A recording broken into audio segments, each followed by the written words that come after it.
Om Jnanatimirandhasya Jnananjana Shalakaya Chakshurinmilitam Yena Tasmai Shri Gurave Namaha. Disco dance looks like didn't happen here yet. Well, already here the religious songs are set to cinema music. That started, so it's just then they just have cinema music, and then everything else. You can translate this. This may not be needed. Put that down somewhere. So we are late due to a traffic jam. Srila Prabhupada often spoke about traffic jams. You may wonder why a pure devotee of Krishna, come from the spiritual world, speaks about traffic jams. It's what, if you turn on the radio, they tell you, the shortwave radio, do they have that in this country? They tell you, avoid this road because there's a traffic jam. Srila Prabhupada often spoke about this. There's actually traffic jams are practically symptomatic, or they're like a metaphor for modern material advancement. They invent these machines so you can go very quickly, but you end up going very slowly. I was once in downtown Manhattan. That's like the commercial center of the United States. It's in New York City. The buildings are so high, your head spins when you look up at them. A small building in that area would be at least 50 stories. So we had a long way to go, so we got in a taxi. But after 10 minutes we got out because we could have walked further. We could have gone further by walking, because the traffic was moving, as the saying goes, at snail's pace. So this is typical of modern material advancement, that we think we're going to make a lot of progress, but we end up with a worse problem than we started with. We think, oh, it's wonderful, we can go so quickly, and you have a car that can go 200 kilometers an hour, but it can't because it's stuck in a traffic jam. Yeah. So this is typical of modern life. We invent something, improving things, but we just end up with more problems. And that's symptomatic of the whole material condition, not just in the modern life. You're stuck in the traffic jam and it's extremely frustrating. We just want to go, but we can't. But we're thinking, well, at least when I get through all this, then I'll get to the place I want to go to, and then everything will be okay. But then when we eventually reach that place, then we find there's just another set of problems. We're always hopeful that things will be better in future, but they're not. And even if things do get better, supposedly, still we have to face birth, death, old age and disease. I remember a few years ago there was an article in a famous magazine published from America and sent all over the world about American hegemony in all fields all over the world. After the USSR collapsed, America was completely on top of everything. And for the only time in my life, I wrote a letter to a magazine saying how America's likely to go down in history as the most stupid civilization in the history of mankind, and they published it. That was only about 10 or 12 years ago, and now America has so many problems, and they themselves know that they're on the way down. So this is material life. Durasha. We have hopes, but they're useless hopes. No, it's Durasha, not Durashraya. Durashraya. Not Durashraya. Durasha. No, there's no R. There's no R after Sh. Ashraya is one word, and Asha is another word. In the verse it comes up as Dushaya, Durashaya, not Durashraya. It's a different word altogether. But that's a different grammatical form. The word is Durasha, which I'm using in its original form. Durasha means bad hopes. Asha means hope, and Ashraya means shelter. It's a different word altogether. Nate vidu swarta gatinghi vishnum durasha ye bahirata maninas. They do not know that the real goal of life is Vishnu, and they hope against hope. They consider that which is external to be meaningful. These are the exact words used that's the translation. You see how exact, precise analysis of the material situation is there. This analysis is given by Prahlad Maharaj. Exactly describes the position of the material world. This is from Srimad Bhagavatam. Srimad Bhagavatam is a treatise on Bhagavan Krishna and Bhagavad Bhakti, but it also kavyam. Is it a kavya? I don't know. You try treatise. I don't know how you'd say that. It's anyway. It's all right. But it also points out the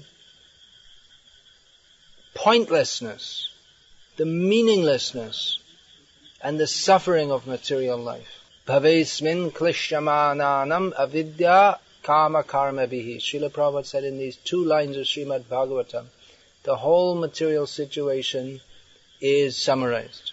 Bhavesmin, in this world of birth and death, there is simply trouble, difficulty, which is caused by our work, our endeavor to fulfill material desires, which is all based on ignorance. Ignorance means not to understand our position in relation to Krishna. So, when we understand actually how miserable this material world is, that becomes an initial impulse to take up Krishna consciousness. I was quoting Bahirarthamaninaha. They take that which is external to be meaningful, but actually this is all anartha, or meaningless, simply causing suffering. Therefore, anartho pashamang sakshad bhakti yoga madhoksaje lokasya janato vidvans chakre satvata sanghitam. This meaningless, painful life of material existence, we can get relief from this by taking directly to Bhakti Yoga, devotional service to the transcendent personality of Godhead. But people do not know this, and therefore the great sage Vyasadeva compiled the Srimad Bhagavatam to inform them of this. So the first point is to bring to people's attention that material life is simply full of suffering. As long as we think that we can enjoy this material world, then we're stuck in the traffic jam of material life. Nowadays in cars, you can listen to all different kinds of music and radio. You can have TV and videos in your car, air conditioning, so you can very comfortably enjoy your traffic jam. While you're stuck in the traffic jam, you can watch entertainment on the video, wonderful entertainment.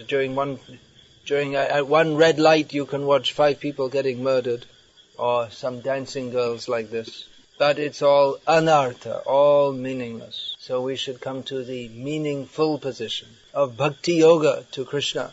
But in our Bhakti Yoga, we should be careful also not to get caught in a traffic jam. If we cultivate material desires instead of the desire to serve Krishna, then that will block our movement toward Krishna. We may have a very fit body and a very alert mind, lots of money and all kinds of facilities. But if we start to think that this in and of itself is enjoyable, then it's like being stuck in a first-class car in a traffic jam. We have all the facilities to go fast, but we're blocked in. So we should find the sanmarga, or the proper road. Just like on the radio, they warn you, don't go this way, there's a traffic jam. So we should take guidance, which is the right road to go on. If we go on the road of material desires, then we'll get choked up. We have to see the clear road back to Godhead. Srila Prabhupada comments in one Bhagavad Gita purport that even on the royal road, the great highway, there can be accidents. And we actually see that. Now in India they have so many highways, expressways. In Gujarat they have that expressway, and the cars, they often go 180 kilometers an hour. Been on that, it's a really good road. And not surprisingly, there are accidents also, because they're going so fast. So we have to be careful, on one hand, not to get choked up by material desires, on the other hand, not to go so fast that we can't keep control and we crash. In one letter, Srila Prabhupada wrote to a disciple, don't try to be too big too fast. If we think, I immediately want to be a pure devotee, that sentiment is good, But we have to understand that it's generally the process we have to carefully execute our devotional service. If we say, you see, I've been chanting Hare Krishna now for 6 months and Krishna didn't come and dance in front of me, so what's going on? And then we become impatient and we think, this is all useless, I'll go and worship Sai Baba instead. So this is another foolish attitude.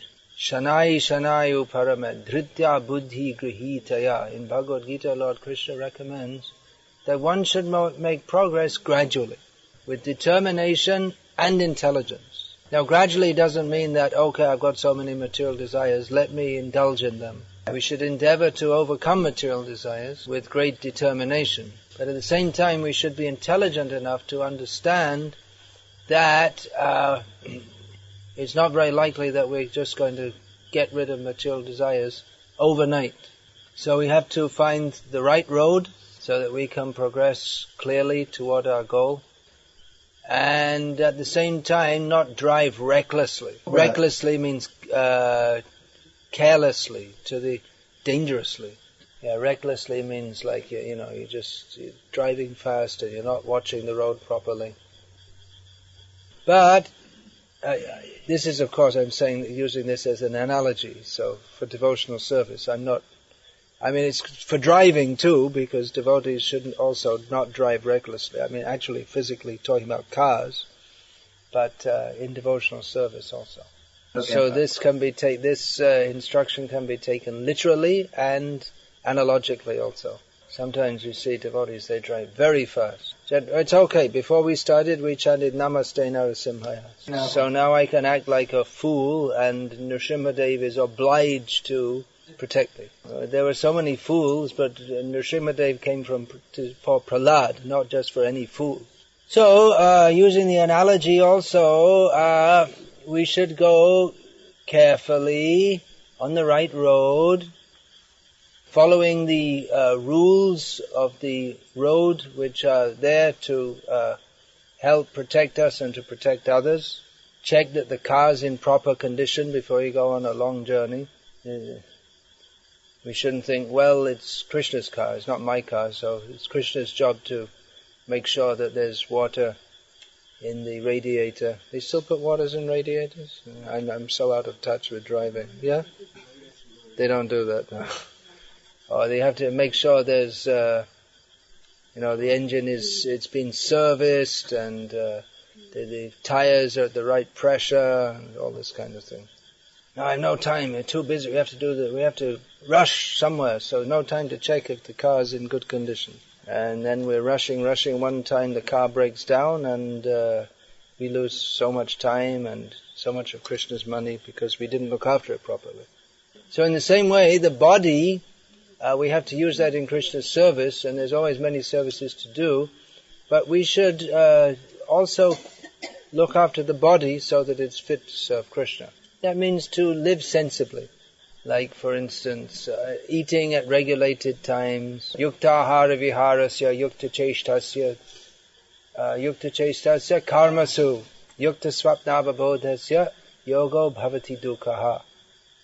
So these are sensible prescriptions to follow so that we can go here and there in the material world if we're using a car, and go back to the spiritual world using the analogy of the car as the body, the human body. But even if you're a very careful driver, the car is in good condition, you're following all the rules, still there can be an accident. You may be driving very carefully and all of a sudden a child runs in front of you. It happened to me once. Two kids actually. Or, I've been in quite a few accidents. So, we always have to be alert and understand that in this material world, all kinds of things can happen at any time, probably most likely when we're least expecting it. That is the very nature of this material world. It makes us think everything's nice, and then all of a sudden everything goes wrong. So we may think, well, I'm trying to serve Krishna nicely, then why are so many problems coming? Well, that's a test from Krishna. We shouldn't think that now I'm chanting Hare Krishna, Krishna's obliged to come and fan me. Rather, Krishna's servant, Maya, will give us so many tests to see if we're actually sincere to serve Krishna. And sometimes you see that you can't avoid the traffic jam. Just like to come here, we delayed coming here because we were told there's a traffic jam. So we delayed and delayed and delayed, and there's still a traffic jam. So we had no choice but to come through the traffic jam very slowly. So like that, sometimes the situation in the material world seems very unfavorable for Krishna consciousness. But still we have to go on with our activities in Krishna consciousness. Or I was using the traffic jam, that the example that they're blocked up by material desires. So sometimes it may seem we have so many material desires. It may seem that, well, how can I ever reach Krishna? But still we should go on with our activities of bhakti. Even if our progress seems to be very slow, we should keep on going. And eventually we'll come out of the traffic jam. Otherwise, if you're sitting in the traffic jam and thinking, this is terrible, it's horrible, I'll just shoot myself. Actually, that happens sometimes in America, that people, they get so frustrated, they shoot other people. In the traffic jam, they just shoot someone else. It's modern advancement that people become so frustrated that they become actually completely crazy. So anyway, there's a few lessons from this evening's traffic jam, and I guess we'll head back and hope the traffic jam's not there on the way back. My one disciple in Gujarat, he's seriously planning to get a helicopter because he's preaching all over Gujarat, different places each day, and be much quicker to go by helicopter. I remember in Bangladesh about 30 years ago, Chaitanya Maharaj told me that, he said, in future I'd like to get a helicopter and I'll just drop into different programs like the politicians do. Well, maybe. If you can use it in Krishna's service, okay. Oh, we can do padayatra also. Just walking, whatever. Some people use different facilities to preach. There's all different ways of preaching. Yena tena prakarena manah Krishna nishevayat. Somehow or other we should bring people to Krishna consciousness. If you can do it by going by helicopter, do it. If you can do it by bullock cart, do it. Hare Krishna. You have to get your driving license before you can drive. You have to be authorized, adhikari. So actually the analogy could be extended in so many ways. That's just an extension of the analogy. So that's like an initiation. But then if you break all the rules, the government may take back your license. No, you're no longer authorized to make progress. Hare Krishna. So I'll finish there. Any questions? Hare Krishna. All right. Hare Krishna, Krishna Krishna, Hare Hare, Hare Rama,